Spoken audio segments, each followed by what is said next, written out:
Okay. Hi. Well, we've done this already. So... This is very frustrating. We've just recorded about half an hour and realised the mic wasn't fucking on. The machine wasn't on. Anyway, we're going to do... This is welcome to the Corona Diaries. Yeah, Corona Diaries. Provisional title. We did have Love in the Times of Corona. Was my idea, but I think someone's beaten us to it. And there'll be a BBC Three it's a bit programme in about 3 months called the Corona Diaries. Yeah, and we'll have the same hashtag and we'll get ignored. This is basically... us making this global catastrophe all about ourselves and to talk about the fact that we've basically got fuck all else to do at the moment because the world is big factor about to end. So we may as well just talk about us. What's going on, us, and the fact that this is happening most exclusively to us more than anybody else in the world. There are other reasons though. By the way, I should say who we are. I'm Tim from the band My Drug Hell. This is John Jenkinson, filmmaker. And we had a podcast before which we've revived called Unlistenable. So this is part of that. But whatever. But we thought this is a good thing to document. What day? We'll do this. We'll do this every few days, I think, just to sort of see what's going on and where we are. What's the date at the moment? It's the 14th of March, 25th of March. Yeah. And it's Saturday, isn't it? Saturday, 2020. We're going to seriously lose track of days very soon. I'm already losing track. Yeah. So I should mention also that one of the reasons we're doing this is because we are on the front line in the trenches of next, right, literally very, very close to the epicenter of where it's exploding in Britain happening now. More to us than anybody else. So we are more important than you. So that's just important to establish that we matter more than you, and we are taking our lives into our hands just to bring this broadcast to you. If you're looking for comfort and light relief, you're not going to find it here because. I'm completely catastrophizing this whole thing. I think I'm right as well. I think for the first time, my histrionics and, catastrophizing are completely justified. Hypochondria. Hypochondria, the whole lot, every bit of my neurosis is bang on. Stop clock. I would say the same of my conspiracy theorist predictions as well.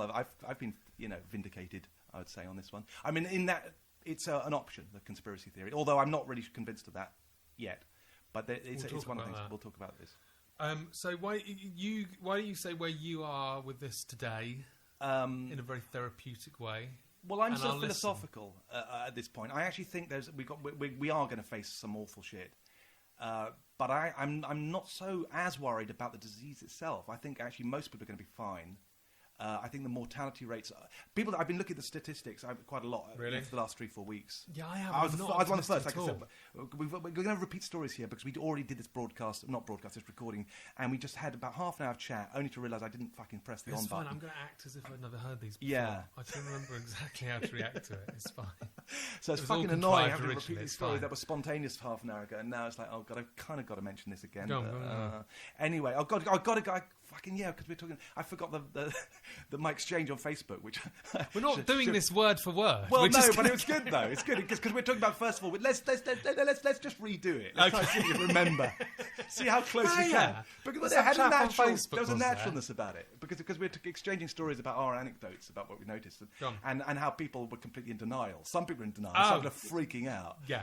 And the denial one, my denial story, was this was a week and a half ago.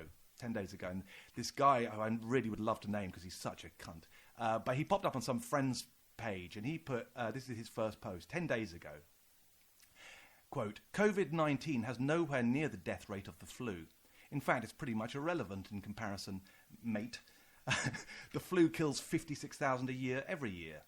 COVID-19 isn't even close, right? So then some guy said, some guy popped in. He's deleted his comment because I think he's actually unfriended someone because he was so upset by what later happened. So I can't quote his comment, but it's a mild comment. He basically said something to the effect of, well, actually, this is early days, and and bear in mind this is 10 days ago. The number's going to go up just because it's low now. The contagion rates are much higher than flu. The death rate's much higher than flu if you do get it. So he gave a kind of measured response, and then his response to him was... is the cunt.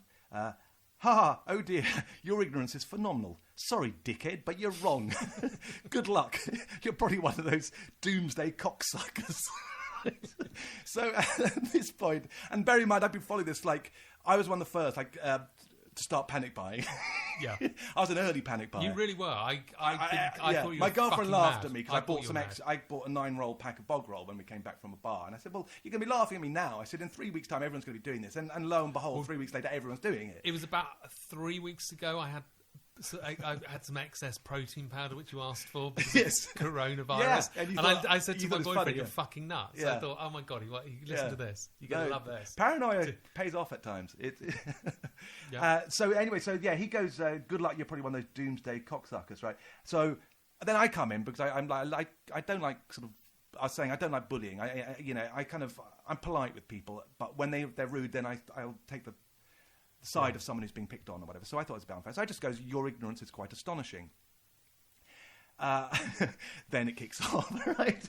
And I wish I had the whole thing. I'm not going to bore you with it, but at some point he goes, "I do sincerely hope that COVID-19 takes you soon."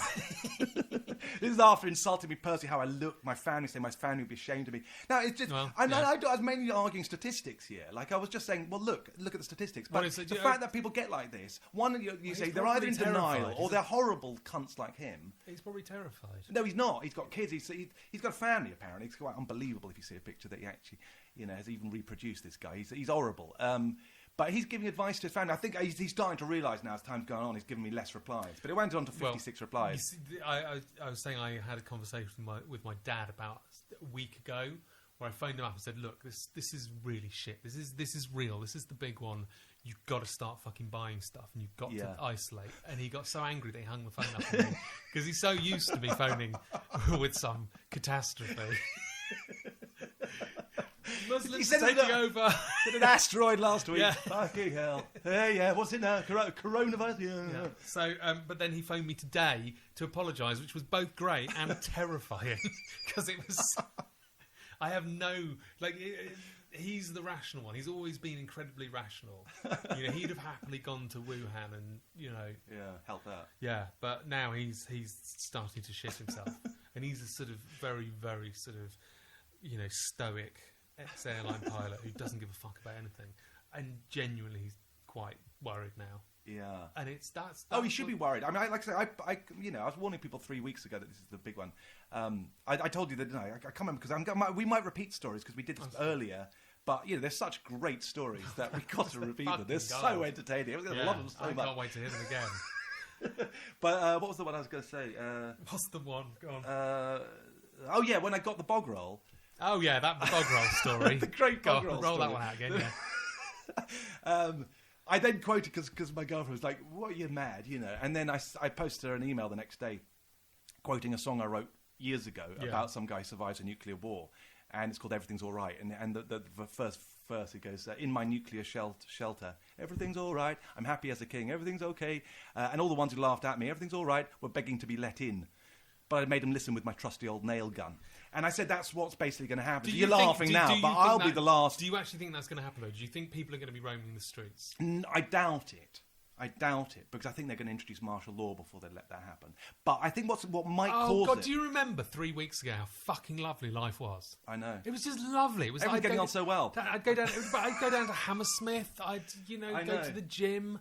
I know. This is one of the good things out of this. Like it was all one of the good things about this is that it's going to be a big fucking wake up call to a lot of people. I'm worried it's going to be like a dog that bites you for the first time. You're never going to trust that dog again. I'm worried I'm just never going to trust life is all right ever again. I'm just going to be waiting for the next fucking disaster, the fucking the wave that's going to come and fucking obliterate. But again, lots of people. But well, I'm not denying that. Yeah, I'm not. But like I say, my worry is more. It's not so much the disease, because I think the mortality rate is going to be lower in a lot of respects. I don't know if you're right. As I said, listeners, this is not going to comfort anybody because I am completely histrionic about this. And as I said, I really worry. I feel like I'm the only one this is happening to. I really don't give a damn about anybody else. If you get it, you're not quite as real as me.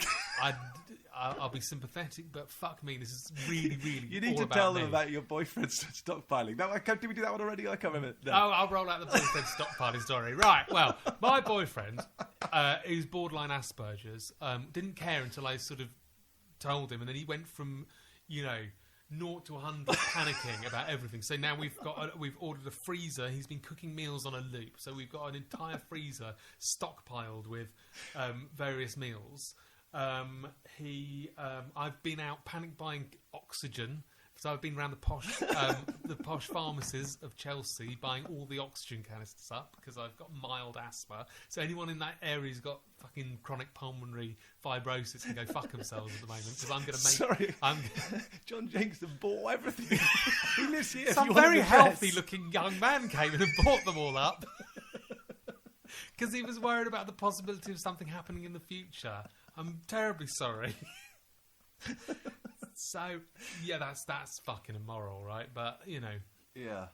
I did ask if they were getting more in. She said they were getting more in on Monday. Right. Oh, that's really socially minded of you. And then I'll have all of them. I didn't, you know.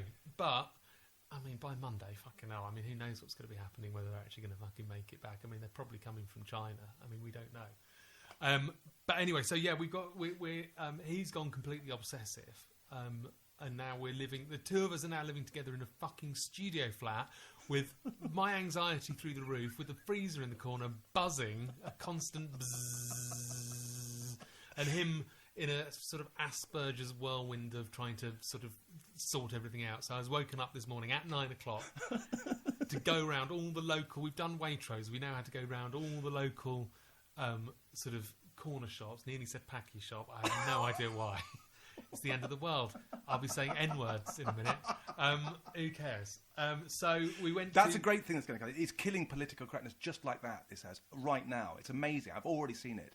It's like no one's going to give a fucking flying shit about someone saying, oh, your pronouns offended me. They're going to go, what? Do you think we fucking care? I mean, that's one of the good things. As I said, there's good things to be had. There's things we can exploit as well. Well, I think people are worried about what actually matters. It does need to be... Yeah, exactly. Which is what they haven't been fucking... Can I just make it clear? I don't think we should go back to saying Packy shops.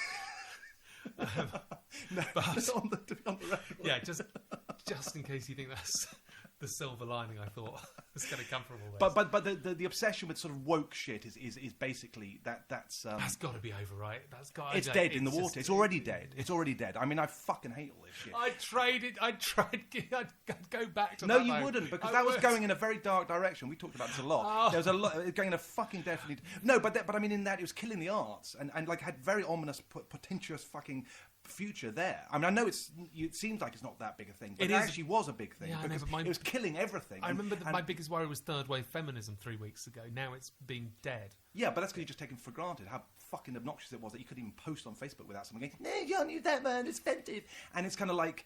You know, that's all suddenly gone out the window. Do you think suddenly, it's going to shift? And we've had years of that shit, by the way. You know, of obsessing about tiny, minor fucking issues and making out that's the biggest thing in the fucking world. And actually, finally, people are going to actually experience real fucking trauma. And that's a horrible thing to sort of... I do have to say, I'm not entirely convinced that art is going to be improved by this, because I just think every fucking thing is going to be... I think comedy will be improved. I'm already seeing that. People are fucking... It's like, you know, what do you call it?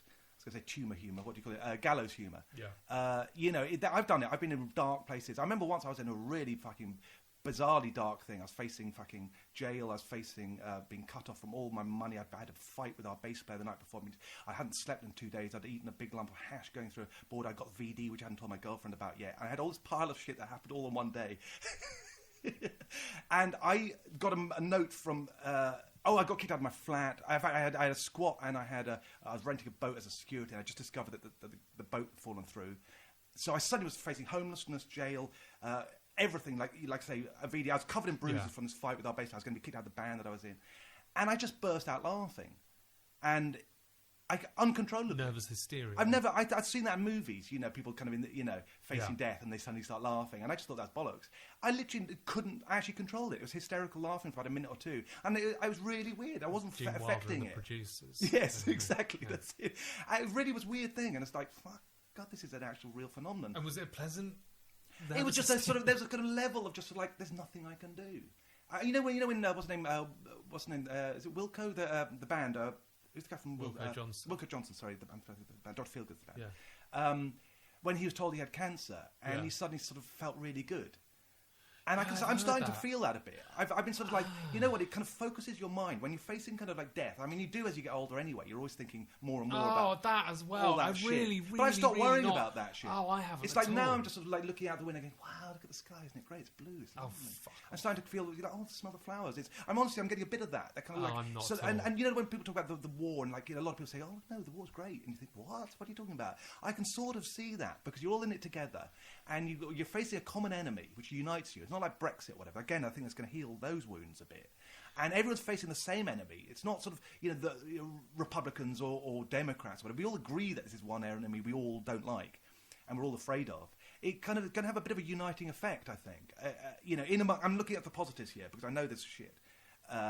But there are some positives, and it's not to be, you know, ignored entirely because it is sort of, you know, it's almost like a reset to a degree. But I'm not there yet. No, and I was in a dark place. I told you a week ago. I saw a picture of Caroline Flack earlier, actually, and genuinely thought, you lucky bitch.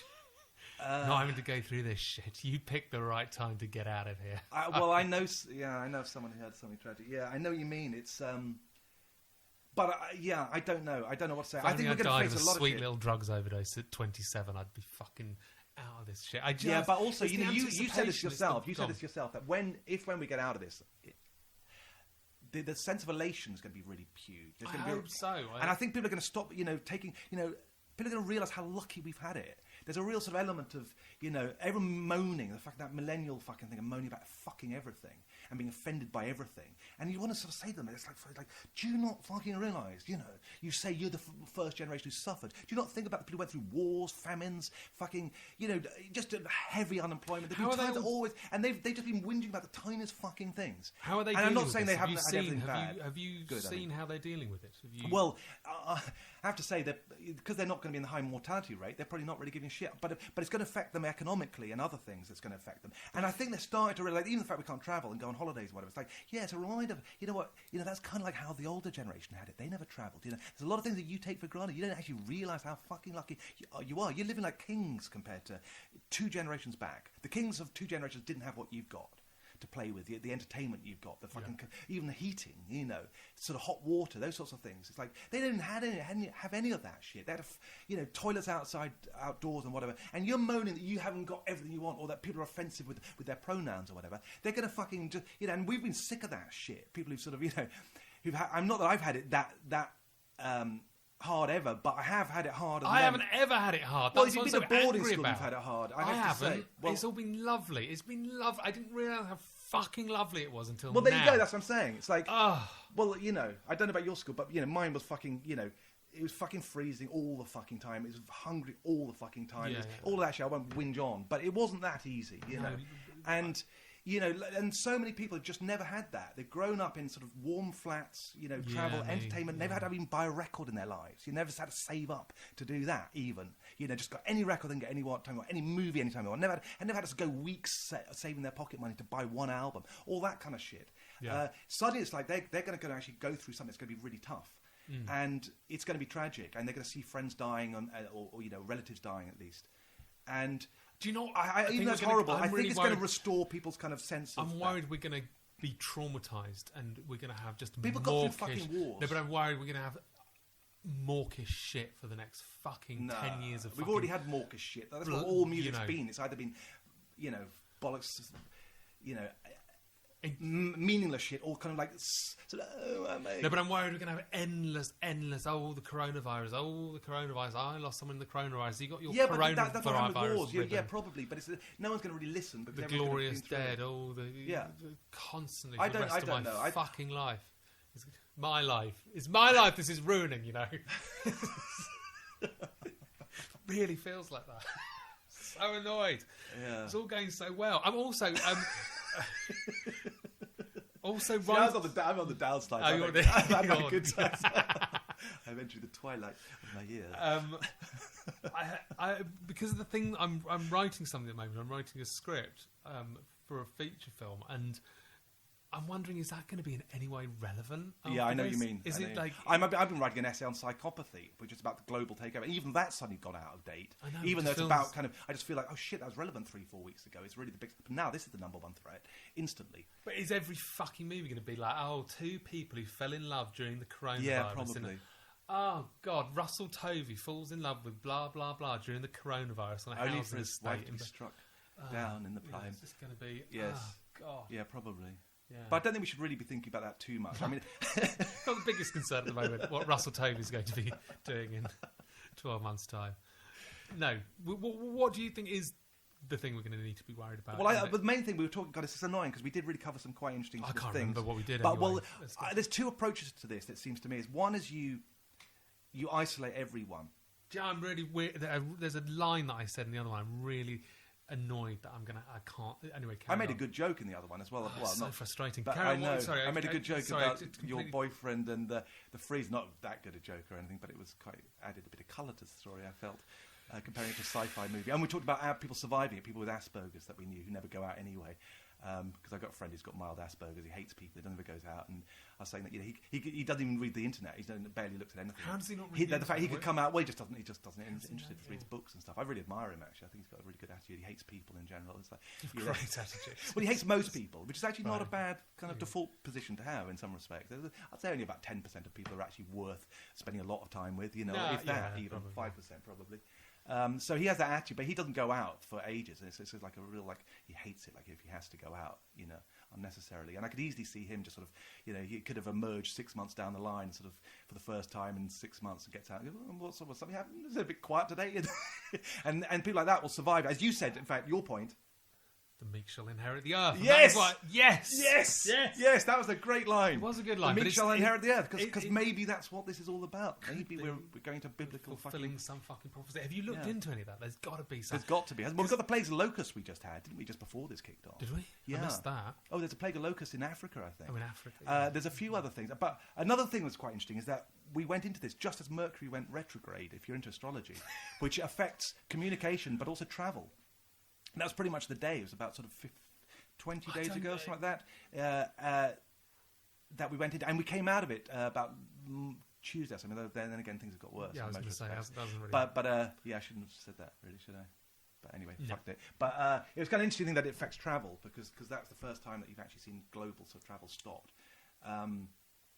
So and maybe you could say communication's improved in the last few days. I think it sort of has, because we are actually getting some public statements about this that are finally acknowledging it. And that's pretty much happened since we came out, which is Tuesday, I think we came out. That was really when I think Trump made his first speech and Boris made his first speech a couple of days after that. So you could argue would there be a tiny bit of you that if it all suddenly just went away tomorrow, you'd be like, oh, I was enjoying that programme. I was enjoying watching that on Twitter and the news. There's a little bit of me that's going, God, this is fascinating. Oh yeah, I'm kind of enjoying. I'm getting a lot of shit done I'm getting a lot of chores done.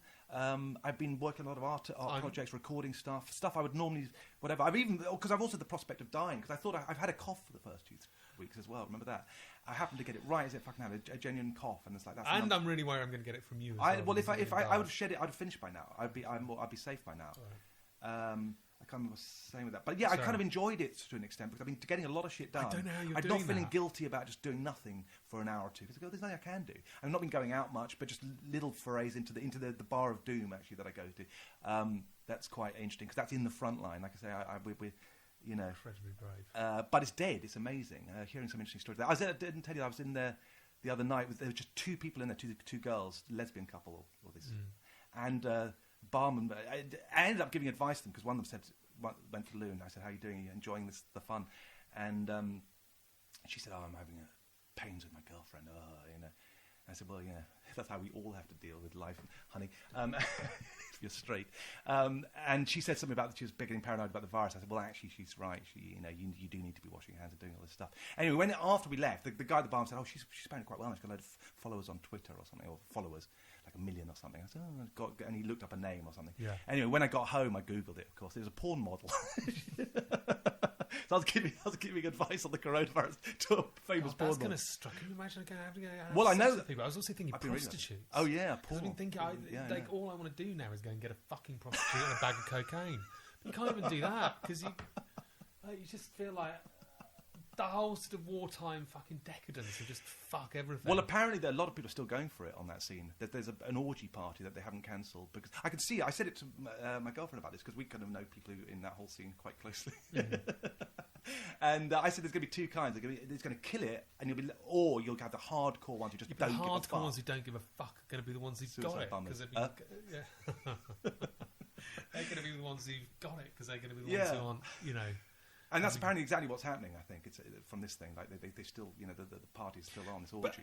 There's a big section of society that is still carrying on. That's what I've just been into Westfield now. There are people wandering around.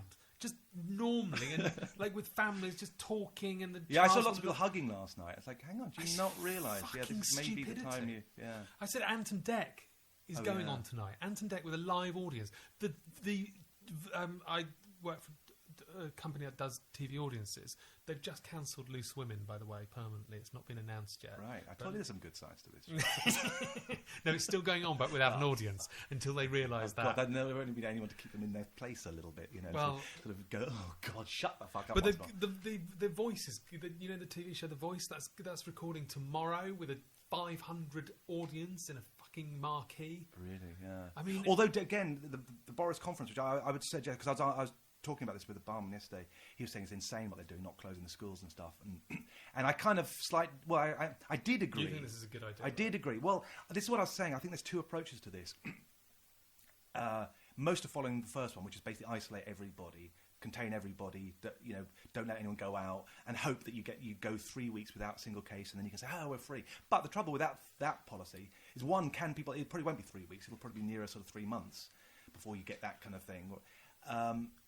So will they even keep to it? And two, even when you've done it and you declare your country free of any cases, you can easily have one person sneaks in somehow without symptoms, or and then you've got to start again. So that's the trouble with that. That's the trouble with that. But how's method. The world going to get back to normal? If they do this, how the fuck that's the is problem. The world ever That's get the problem. Back to You could have quarantine zones where you say, oh, Iceland is free, so that's fine. But they won't allow anyone in without screening them, without quarantining them for 2 weeks. We're truly fucked. Yeah. Well, if you follow that method. But everyone is apart from us. Well, we're the only one that's not done it so far. But that's the thing. I thought that.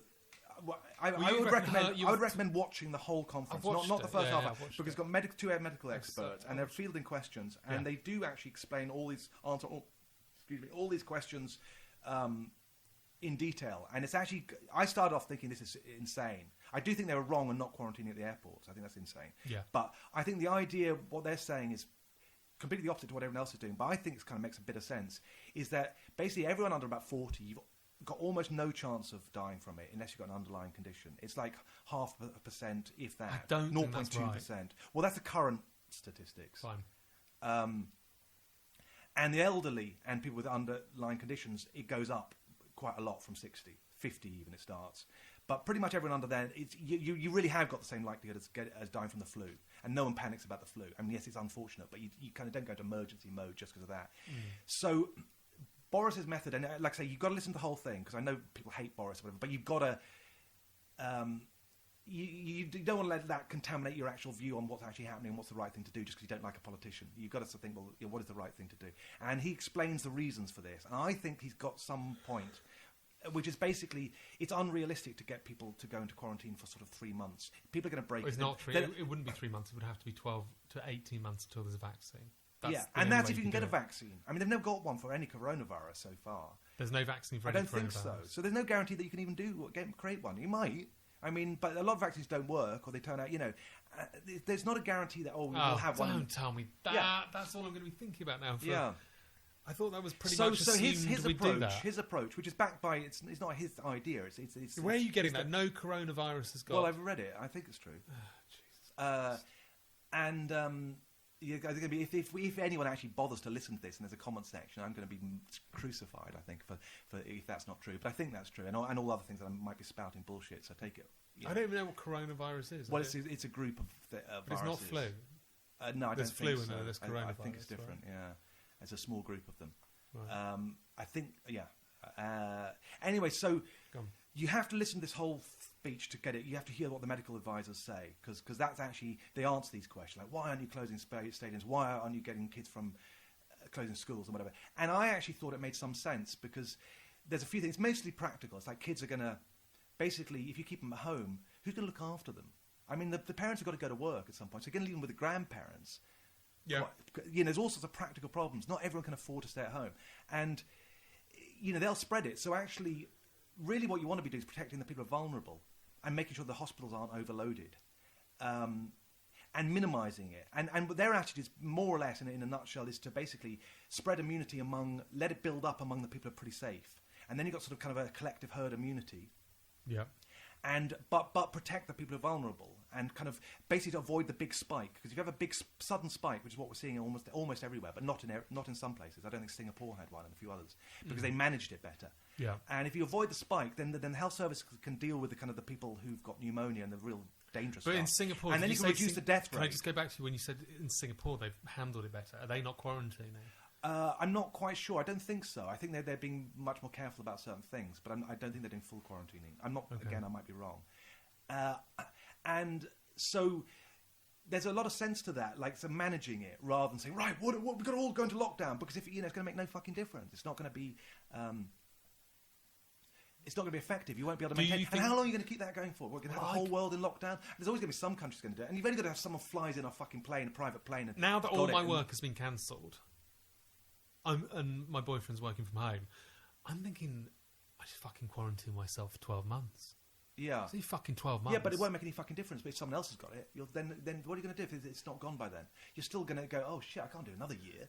No, but so many people have had it. It'll be a very different picture. It's not going to be a fucking plague pit in 12 months. Is it? Well, that's exactly kind of his argument. Yeah, so is that once you get to a certain point, but in a way, if you manage it right and you let the people who are not at risk sort of just build up their immunity, then your country as a whole can then survive this and also any future. I'm just going to eat this. I'm going to eat this protein bar while we're talking. By the way, that's fine. I'm crunch away from the mic. Sorry. But do you know what I'm living off at the moment? I can't eat. I have no appetite, so I'm eating liquidized chickpeas with protein powder. That's all I can fucking get really down. That anxious. I'm just like, you know what I'm worried about? Go on. More than the illness, which I think will probably cause a lot of devastation, will kill a lot of people probably. But that does happen sometimes. But it'll be what a are lot you actually worse. worried about? Well, it's actually the economy. It's the domino effect. Oh God, we're fucked. We're so fucked. No, because if everything starts going bankrupt, if the banks go bankrupt, people go, oh, I don't care. I've only got 100 quid in my account or whatever it might be. It's like, yeah, you will be affected because if you can't feed yourself, if you can't, if you get your rent paid, if your job goes bust, if there's such a domino effect. If friends, there's a printing company, well, they're suddenly cancelling all their orders because they print for conferences, whatever. All the conferences have been cancelled. All the live scenes, I've had a gig cancelled. All the live scenes are going to be dead. It's already pretty much dead. Suddenly people can't. That's actually could result in food riots and all sorts of. Then people haven't got the money to even keep people at work, and it's hospitals going or whatever. There's all sorts of that's actually potentially a depression, a global depression. Could have then you can have wars. You can have all sorts of things that could happen. There's also I mentioned the other. So guys, if you're listening to this, just a lot of your friends and family are going to die. I just would leave you with that. Yeah, and also you're probably going to get really ill. But and also the world's going to go. No, actually, that's the thing. You fuck. probably won't get really ill. I've got a friend who's got it, by the way, and he thinks he's got it. He fits all the symptoms, but he thinks he's getting better, and it's he said it's like a bad flu. That's what he said. Yeah, and he's a medical. He's got a good background in medicine and stuff and whatever. And I think that's what most people are going to have. They're going to have that. But it's the other effects of older people getting it, dying, people in power dying. People think, oh, it'd be great if Trump dies. It wouldn't be great if Trump died. It would be chaos, and you don't actually want that to happen. That's what if Tom Hanks dies? Oh fuck. I hadn't thought of that. What are we going to do? But I mean, no, it will. If Tom but Hanks it and will his actually wife psychologically. It's going to be a big fucking deal if they both drop dead. People will be fucking running around the street. That is when people panic. Justin Bieber. No, but Tom Hanks and his wife are the first ones, sort of public figures to really get it. Yeah. If they go, oh guys, Tom Hanks and his wife have died, just to let you know, people are going to shit themselves because it's like not Tom Hanks. I mean, surely he can't have. He's got it. Shit. Yeah. Well, I mean, he'll be fine. Tom Hanks isn't fine. Suddenly it feels real. Yeah, I know. That's the thing. It's psychologically how this, when a health minister gets it, which happened in Italy, and suddenly, died, right? and one here, but still alive. But that's psychologically suddenly when you go, oh my god, panic. The problem is I haven't really heard why are there so few interviews with people who've had it. You'd think they'd just be I've everywhere. seen a few. It's just they haven't got much to say. That's part of it. I mean, the mild cases, they just can say it's mild. Which that's what I want to hear. I want to hear lots and lots and lots. There'll be stuff on YouTube. I saw. I've gone through. I've seen 5 people. I've seen a few. Yeah. I just want lots. But you think how many people have had it. You think people would be coming on going, I don't feel very well, but, I want... If we're doing this, why aren't more people saying, I've had the coronavirus? Well, because not many people have had it yet. I mean, it's, if you look at, most people are not going to sort of, old people in Italy are not going to go onto YouTube. I mean, it's just, people don't really do that. I mean, there's a few people who sort of described, I saw people who've been on the cruise ship, older couple, both of them had it, and they said, well, yeah, we got cough, I can't remember exactly what it was, but it's basically they were fine after a few days. It's not, that's part of the reason. And the people who died are not going to really, going to interview them. No, I don't want to hear from them. Yeah. It depressed me. That doesn't prove anything, that you're not seeing them. I'd just like to see more of that. I'd like to see more people just going, it was like having shit flu. Well, you will soon. It's going to be the most extraordinary thing. I can't get my head around the fact that 80% of the population are probably going to get this thing.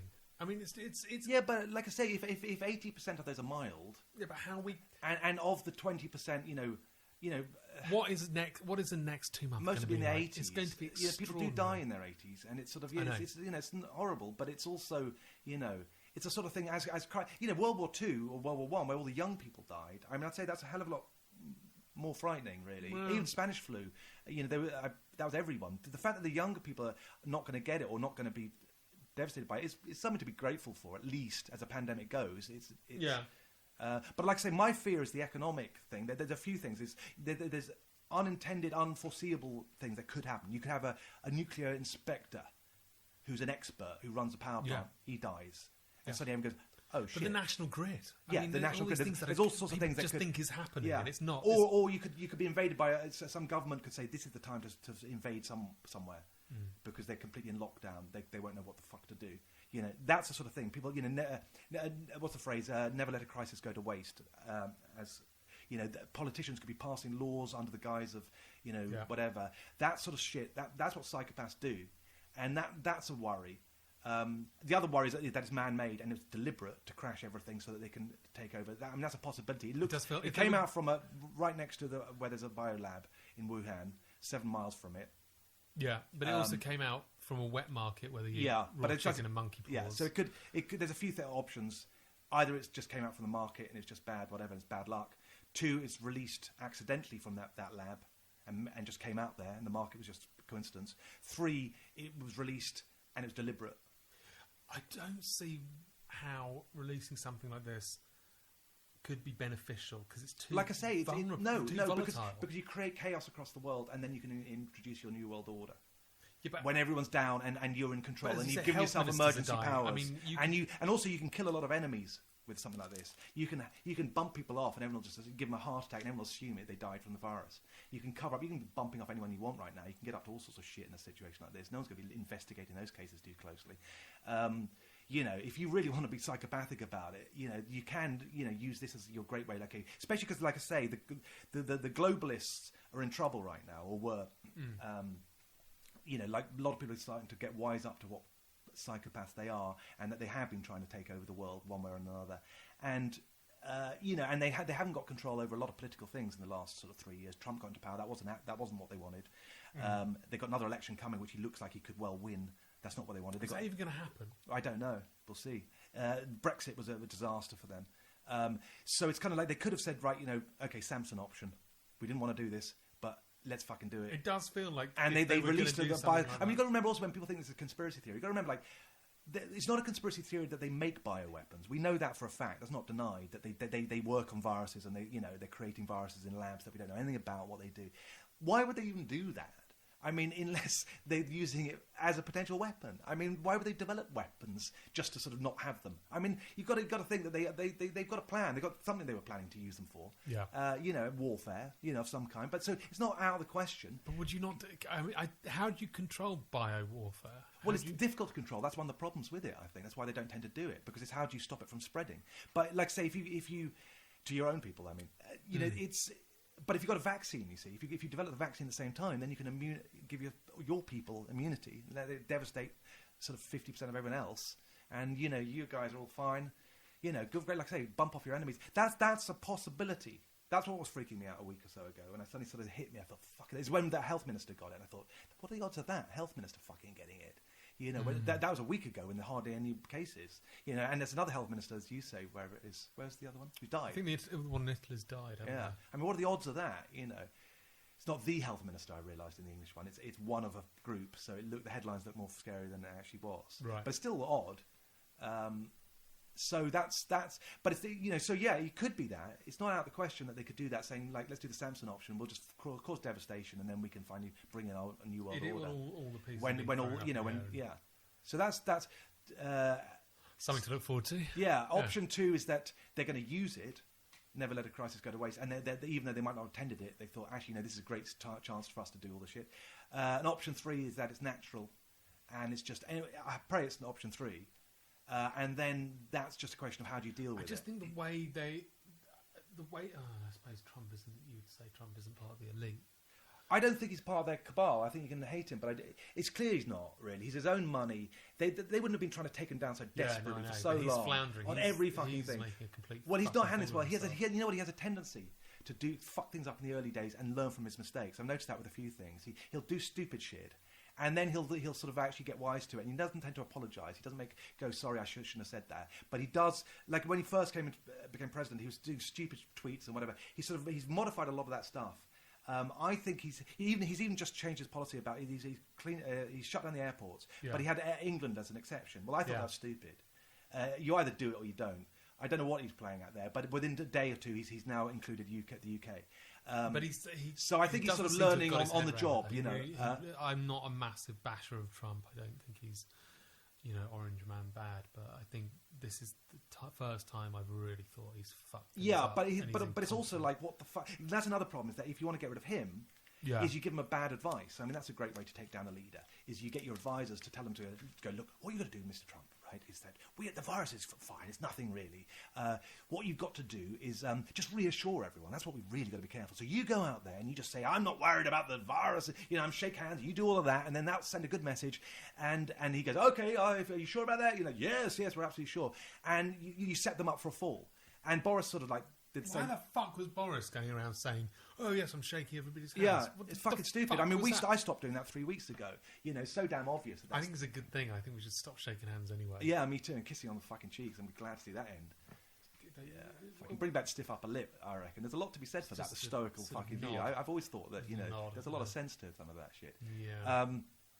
But that's a sort of a concern. But he is, again, whatever you think of Trump, he is smart. I mean, he's very good at outwitting people and doing what people don't expect of him. I think that's why they don't like him so much. He does his own thing, and he kind of, because you can't predict what he's going to do. He's unpredictable, and it's very hard. It's the way I feel about Boris as well. So that's why I don't think he's part of the club. He's definitely not a part of the club.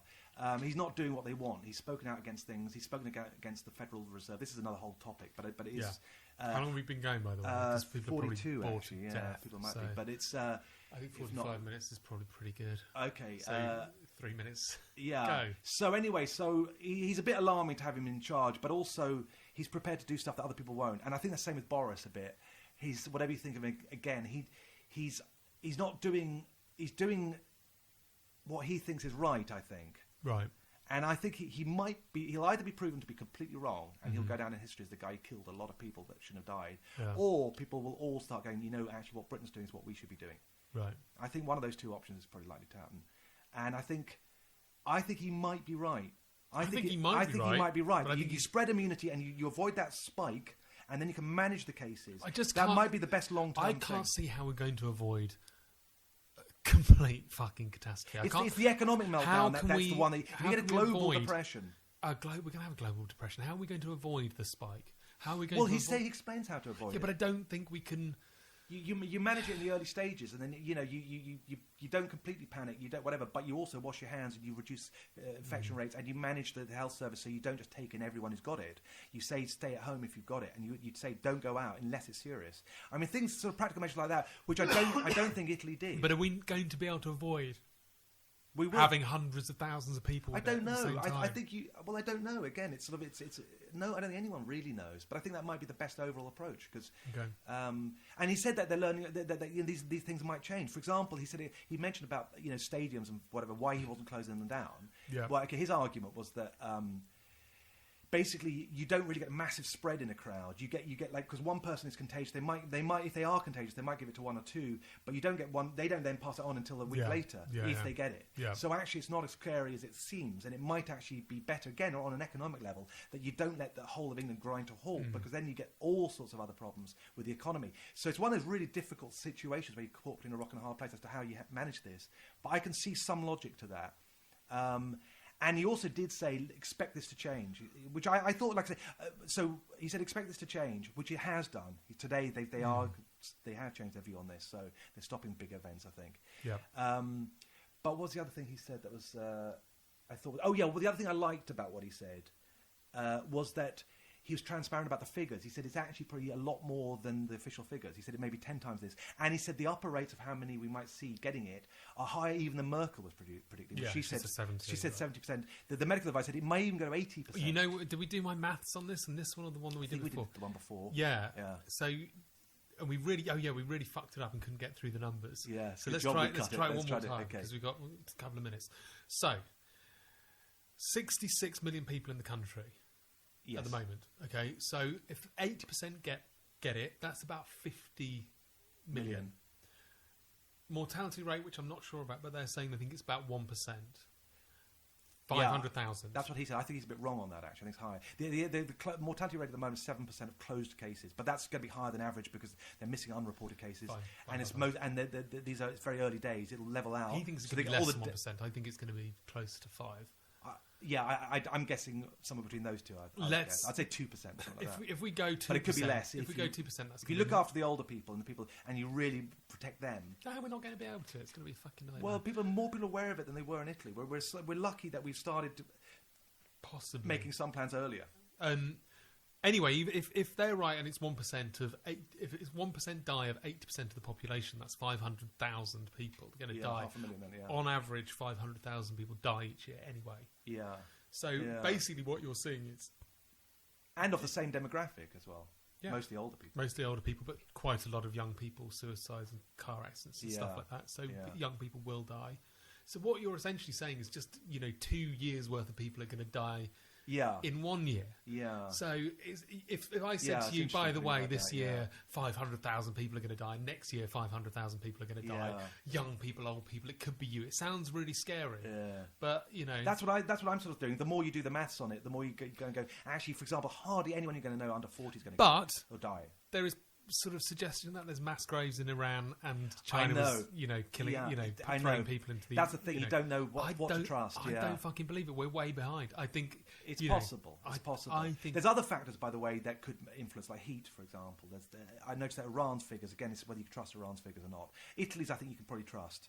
China's, I don't know what to say. I doubt you can trust China's figures. But Iran, I don't really know. But they were level pegging with Italy about 2 weeks ago. On almost very, very close, their figures. And Iran is hitting summer now, I believe. It's actually cold in Iran in this time of year or a month ago.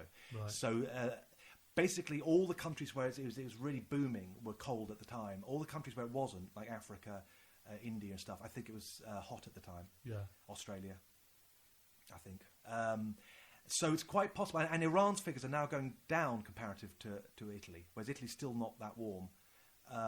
So it's quite possible that heat and sunshine because that boosts. Can you imagine how depressing fucking November's going to be this year? Then? Yeah, well, that's why the long-term approach is probably better, in my opinion, because you're just delaying it for a while. You're better getting it over and done with and having immunity. The other thing is, there's a lot of things that they could find antivirals that work. There are already some that are working to some degree. I mean, there could be a vaccine, as they say, but usually it's a year to develop a vaccine if you can find one. At all, which I can't remember if we said before, but coronavirus they haven't yet. I don't think found one. But there's a lot of remedies. There's a lot of people talk about vitamin D helps a lot. But vitamin C or IV might help. There's all these things could help as they learn. But antivirals, when you say antivirals that help, antivirals that will kind of cure it. I'm not quite sure. I think they certainly they're using an HIV antiviral and an anti-malaria one. I think, and. I think if it just saves you from dying, you see, that's the thing. But you will get over it after 6 weeks. You're clear. So as long as you can get through those 6 weeks, if you can get something that just takes the edge off the serious cases, or just having enough ventilators, in place or whatever. If you can take that off, then you've got a much more manageable thing. And then, like, at some point, then you start to go, you know what, most people have got immunity now, and the country starts to recover. And if every country does that, and then they've got immunity, so they don't have to worry about it next time, or barely.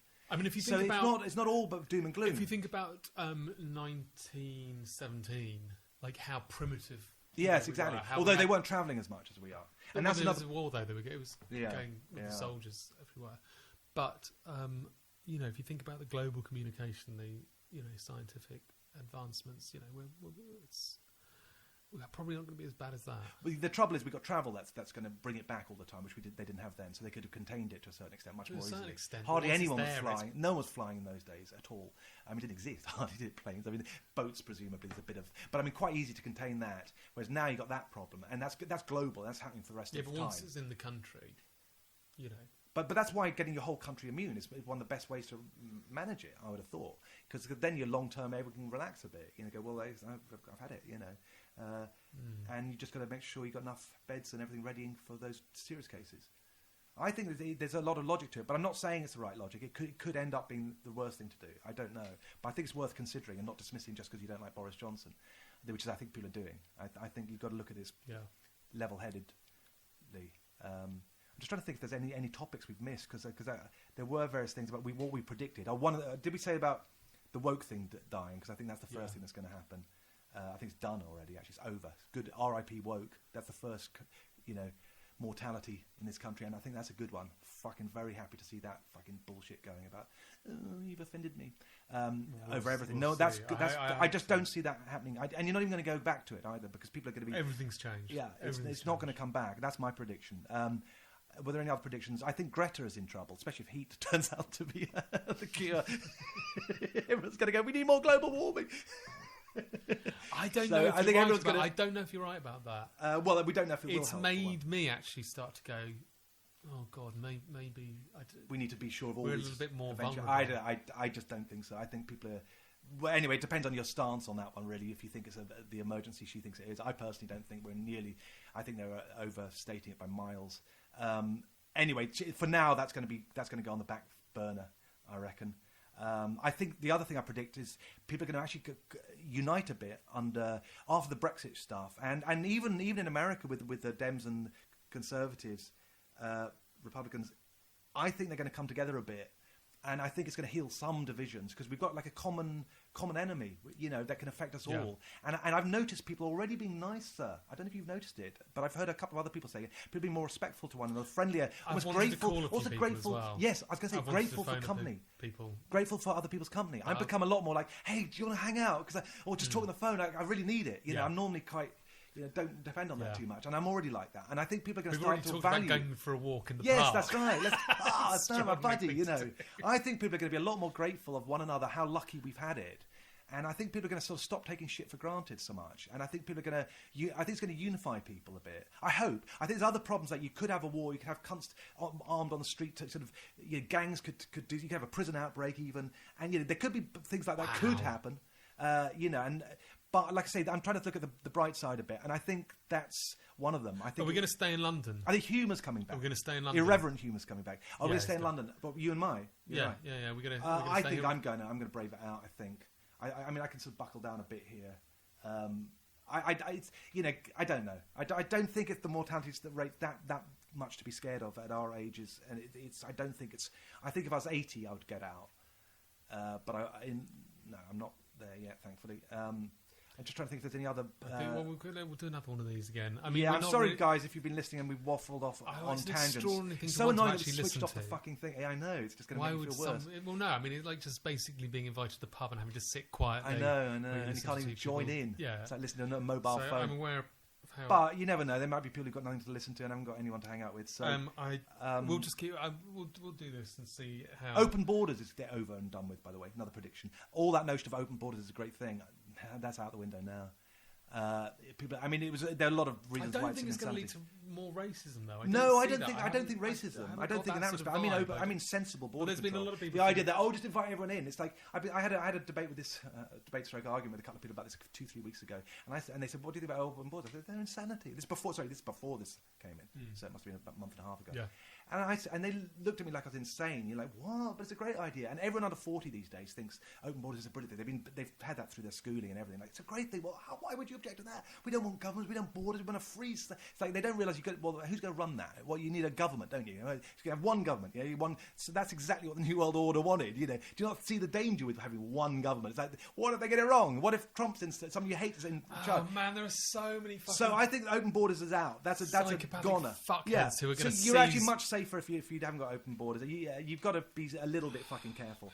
This has killed the notion of open borders. I'm worried about everything. Should we just end the podcast here? Let's just see, because I'm really worried you've given it to me as well now. I'm clear. Just see, you're the one who goes out, hanging out with big fucking thousands of people all the time. I've been staying in and going to my little bar with a porn model. Chelsea. Yeah. I'm quick though. I'm in and out. Just trying to think. Just before we wrap up. Never let a good crisis go to waste. That's the thing that I'm scared of. Well, that's what I was. That's my thing. It does feel like. But I think they're going to find out more things that are going to help, like say heat, sunlight, vitamin D, vitamin C, maybe antiviral. I think that will happen. Like I say, it's so fucking temporary in England, though. It's going to be like a heat. No, I know they'll only give a temporary relief, but it might take the heat off the spike. Anyway, I think that's all I really. Oh god, there's that mathematics guy I told you about. Oh yeah, I might as well end with that story from my side. I didn't tell that the second time. There's a guy. You did. Did I? I'm pretty sure you did. That's going to be really boring for you. No, but it's a good ending one, because it's basically this guy. I can't even remember if I said it, because we did this one that if he said it, if I said it already, we'll see you on the next one. I don't know how to edit it. I'll just say it. No, I'm going to say it. Just switch off now if I said it before. But basically when AIDS started. Oh yeah.